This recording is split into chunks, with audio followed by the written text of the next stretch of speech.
Welcome to Latino Reads, a weekly inspirational video podcast that highlights award-winning authors and leaders, exposes viewers to all types of books, and motivates thinking on a variety of topics. Hello everyone, I'm Norma de la Peña. I'm a retired teacher and a volunteer here with the International Latino Book Awards. And it is my pleasure today to introduce one of our authors whose book is up for 2 awards, and he'll tell us a little bit about that. First, a little bit about himself. May I introduce Raymond Bolton to you? Hi, I have been writing for a number of years. I live near Portland, Oregon. 4 of my novels in English have been published by Wordfire Press, publisher of the Dune Star Wars novels. In 2015, I had my debut novel, Awakening, translated into Spanish as El Despertar.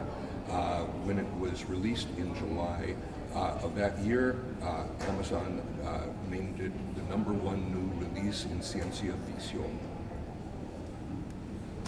Wonderful. And you have your book here, El Despertar. And we have just a few questions here for you, Raymond. First, why did you decide to have your novel translated into Spanish? I was looking for a broader readership. The English language market is being deluged by self-published novels. Millions are being published every year.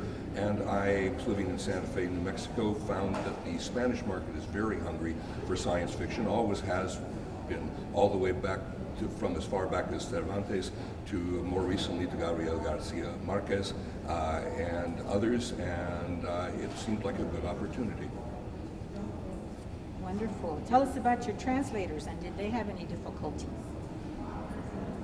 I was told my translator should be a native speaker and college educated, so I was delighted when Joaquin Font, president of Font Translations, decided to take the book on because he was born in Barcelona.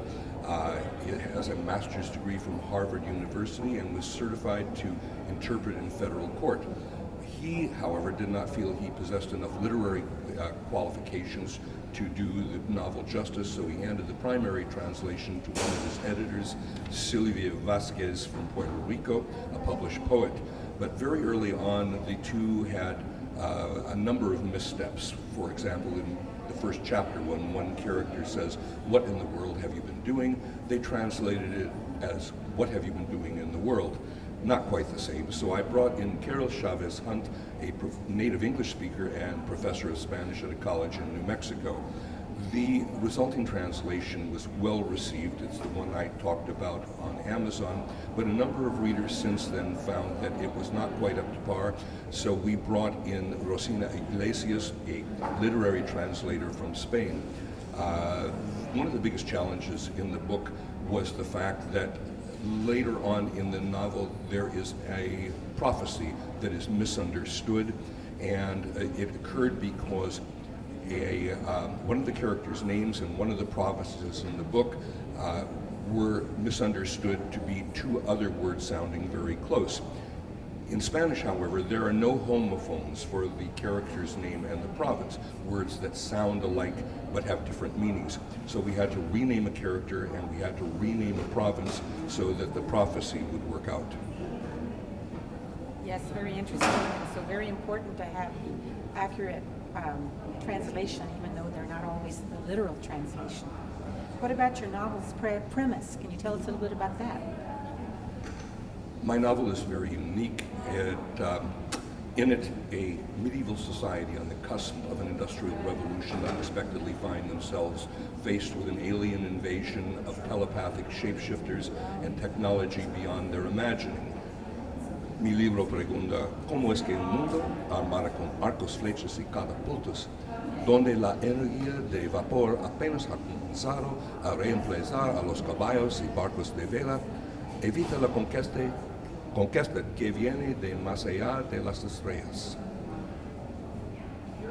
Qué interesante su libro. Very interesting, your book. How about, tell us a little bit about, you were mentioning something about Portland, Oregon, where you currently live, and the literary environment there.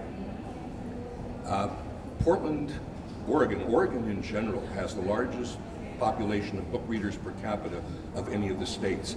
One of the most interesting things about Portland itself is it is the home of Powell's City of Books. Powell's Bookstore is the largest independently operated bookstore on the planet. It occupies an entire city block and is 5 stories tall. If you can't find what you're looking for at Powell's, you're probably not going to find it anywhere. Oh, great. I'll have to tell my younger sister who has a PhD in literature that we got to get to Portland to see the books there. Thank you so much, Raymond. It was such a pleasure to talk to you today. Thank you very much. I hope you have the opportunity to read the book. By the way, it is up for 2 awards, Best Science Fiction Fantasy Novel in Spanish and Best Translation from English into Spanish. Thank you, Raymond. Latino 24/7 will have new shows for you shortly. Thank you.